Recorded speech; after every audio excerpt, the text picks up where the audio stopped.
consequences. I discipline my body. I bring it into what? Subjection. I bring it into submission. I love wrestlers. Boy, wrestlers, that's something I was never really good at.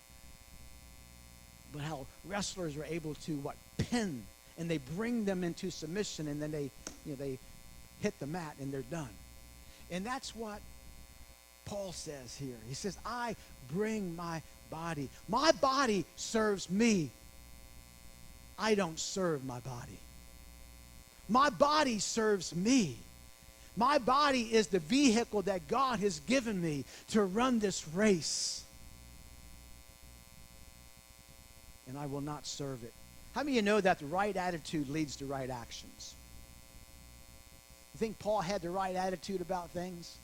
I bet he did. Yes, he did. You see, right attitudes leads to right actions. But what I've also seen, too, is that bad attitudes lead to bad actions. Bad attitudes.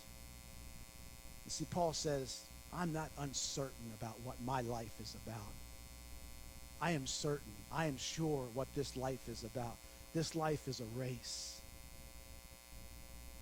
This life is a Christian race, serving God. And Paul says, I fight, I run, I press on, I forget what lies behind, I look ahead.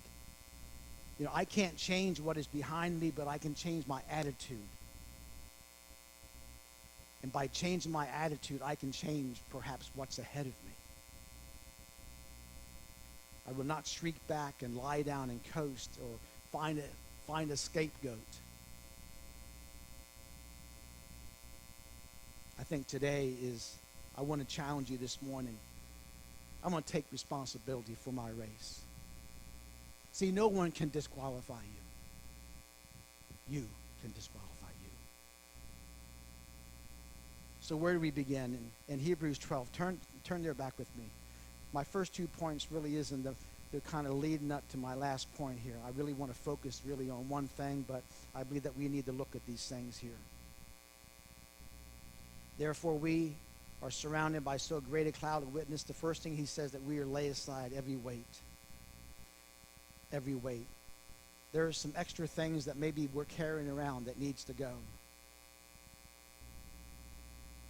For some, maybe it's things that have happened in our past that we just never were able to break free from things that occurred years and years ago, and their weights to keep the weights slow you down.